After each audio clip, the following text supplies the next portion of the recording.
Прозорец, който осигурява едновременно максимална икономия на енергия, най-висока степен на защита от взлом и шумоизолация. Това вече е възможно и в България със специалните профили Geneo на REHAL. За да бъде прозорецът сигурна преграда срещу шум и взлом, обикновено в него трябва да има стоманена армировка. Но тя пък пречи да се постигне висока степен на топлоизолация. Високотехнологичният материал RAL FIPRO, от който са изработени профилите Geneo, се справя с този проблем и осигурява прозорец с най-добрата възможна топлоизолация, който ефективно спира шума и крадците. REHAL е световен лидер в производството на полимерни части за автомобили, включително болиди от Формула 1 и самолети. Пренасят десетилетния си опит и в производството на профили за прозорци. Резултатът е стъклопластът RAL FIPRO. Тъкмо той прави профилите Geneo уникални. Високотехнологичният многослоен влакнест материал придава максимална стабилност на сърцевината на профила и е единственият по рода си предлаган към момента на пазара на прозорци. За да могат профилите Geneo да покажат всичко, на което са способни, трябва да бъдат монтирани по немските стандарти на REHAL. Ако подменяте старата си дограма, първо остатъците от нея трябва да бъдат добре почистени от отвора, в който ще бъде сложена новата. Задължително е рамката да бъде позиционирана правилно спрямо отвора. Всички прозорци се нагласяват така, че да са на една и съща височина от пода. След като нивелирът покаже, че новата рамка е позиционирана добре, тя се фиксира в ъглите с пяна. Много е важно да се знае, че пяната не е крепежен елемент. Тази задача изпълняват подходящи дюбели и винтове.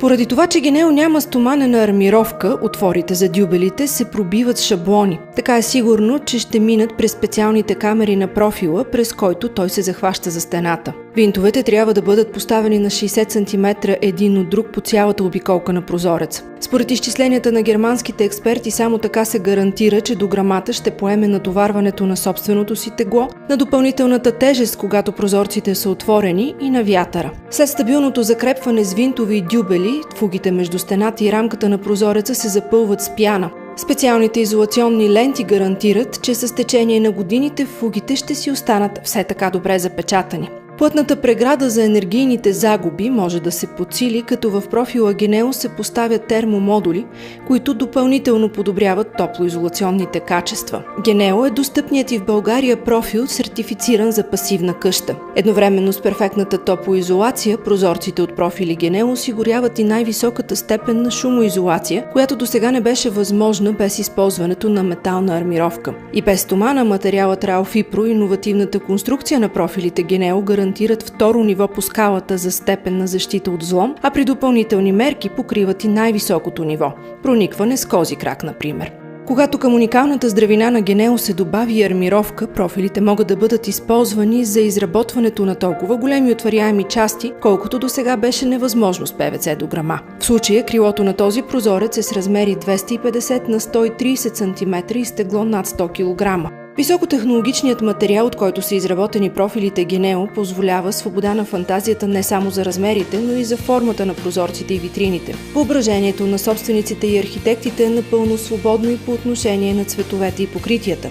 Трите уплътнения с изцяло нова концепция пък намаляват значително натиска на затваряне при постигнато максимално уплътняване.